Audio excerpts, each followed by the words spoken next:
சவால்களுக்கு தயாரி அந்த சவாலுக்கெல்லாம் நேற்றே நான் பதிலளிக்கை தந்து விட்டேன். அதை நீங்க படிச்சு பார்த்துக்கிட்டா போதும்.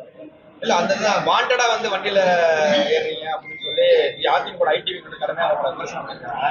எந்த ஒரு விஷயமும் தெரியாம சிஎம் வந்து சவாலை கூட்டும் போது வாண்டடா வந்து அவங்க வந்து இல்லைங்க, எங்களுடைய தலைவரை ஒருவர் வந்து சவாலுக்கு கூப்பிடுகின்ற பொழுது அதற்கு பதில் சொல்லுகின்ற உரிமை திராவிட முன்னேற்ற கழகத்துடைய ஒவ்வொரு தொண்டருக்கும் உண்டு. வாண்டடா வந்தெல்லாம் நாங்கள் வண்டியில் ஏற வேண்டிய அவசியம் கிடையாது. எனக்கு அதுக்கான தனிப்பட்ட உரிமை உண்டு. நான் திமுகவினுடைய தொண்டன். எங்களுடைய தலைவரை விமர்சித்தால் பதிலடி கொடுக்கின்ற உரிமை எனக்கு உண்டு. 95% எதுவுமே செய்யல, 5% செஞ்சுட்டு வந்து அவங்களுடைய சாதனைன்னு சொல்லி விளம்பரப்படுத்துறீங்க அப்படின்னு சொல்லி விமர்சனம் பண்றாங்க. அதான் 5% செய்தவர் எடப்பாடி பழனிசாமி, 95% செய்தவங்க நாங்க தான். அது நாட்டு மக்களுக்கு தெரியும். எல்லாமே நாங்க அவங்க வந்து டெண்டர்களை விட்டுட்டு போனால் கூட அந்த டெண்டருக்கெல்லாம் பணத்தை செட்டில் பண்ணி கட்டடத்தை கட்டி இன்றைக்கு எல்லாமே அது செயல்படுகின்ற வகையிலே செய்திருக்கின்றவர்கள் நாங்கள். பல கோடி ரூபாய்க்கு டெண்டர் விட்டு கமிஷன் வாங்கி கொண்டு போனவர்கள் அவர்கள். ஆனால் அந்த டெண்டருக்கெல்லாம் வேலைகளை எல்லாம் பார்த்த அரசு எங்களுடைய திராவிட மாடல் அரசு.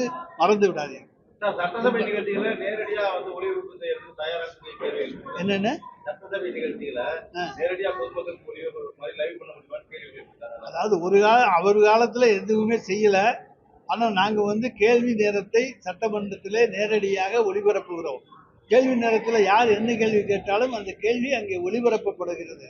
அதுபோல முக்கியமான நிகழ்வுகள் மட்டும் அங்கே காண்பிக்கப்படுகிறது. முழு நேரமும் அது காண்பிக்கப்படுவது. பாஜக சார்பில் அதாவது சந்திப்பதற்கு தயாராகிட்டாங்க. பணத்தை கொண்டு செட்டில் பண்ணிட்டாங்க. பணத்தை கொண்டு ஒவ்வொரு தொகுதியிலும் செட்டில் பண்ணிட்டாங்க.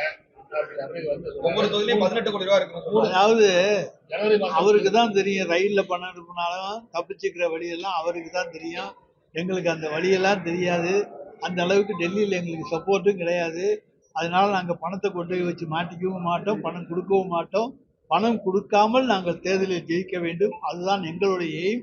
அவங்க வந்து பணத்தை கொடுத்து தோக்க வேண்டும், அதுதான் எங்களுடைய எண்ணம். கரூர் சம்பவத்துல சிபிஐ அதிகாரிகள் வந்து இங்க வந்து என்கொயரி பண்ணிருக்காங்க. இப்போ திடீர்னு வந்து சென்னைக்கு டெல்லிக்கு வந்து எல்லாரையும் வர சொல்லியிருக்காங்க. நீங்க வந்து எல்லாமே போயிருக்காங்க, எஸ்பில இருந்து ஆரம்பிச்சு அத்தனை பேர் போயிருக்காங்க. அதை எப்படி சார் பாருங்க சார்? சிபிஐ அதிகாரிகள் எவ்வளவோ விசாரணைகள் பண்ணுவார்கள், அங்கே இங்கே இழுத்தடிப்பாங்க. அதுதான் அவங்களுக்கு கொடுக்கப்பட்டிருக்கிற அசைன்மெண்ட். அதைத்தான் அவங்க இன்னைக்கு செஞ்சுக்கிட்டு இருக்காங்க. அவரை பிடிச்சிவாரு, கொண்டு வந்து 4 மணி நேரம் உட்காந்து வச்சு அவனை டார்ச்சர் பண்ணு.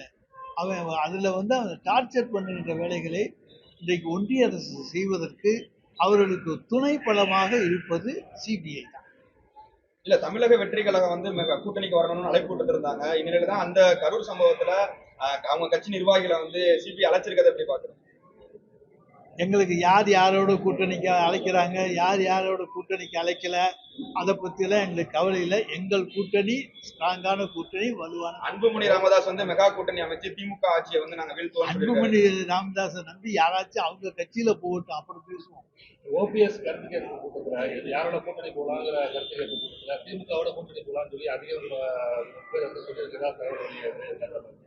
அதாவது இன்றைக்கு வந்து தமிழ்நாட்டு மக்களிடத்திலே திராவிட மாடல் ஆட்சிக்கு மிகுந்த வரவேற்பு இருக்கிறது.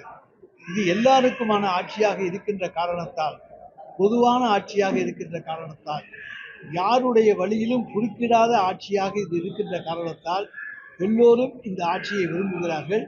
எனவே ஓபிஎஸ் கூட்டிய கூட்டத்தில் அவருடைய மாவட்ட செயலாளர் இந்த கருத்துக்களை கூறியிருக்கலாம். தமிழ்நாடு சட்டமன்றம் 20ஆம் தேதி கூடுது. புதுக்கோட்டைக்கு தேவையாக உள்ள காவிரி குண்டார் இணைப்பு திட்டத்திற்கான ஏதாவது நீங்க கோரிக்கை வைப்பீங்களா?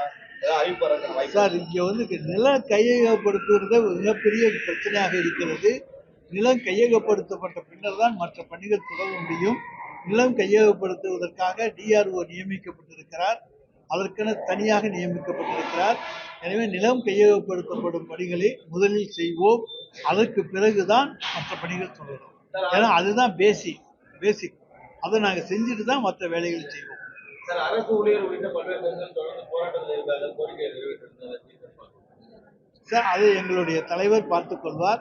அனைவரையும் அரவணைத்து செல்வதுதான் அவருடைய பழக்கம்.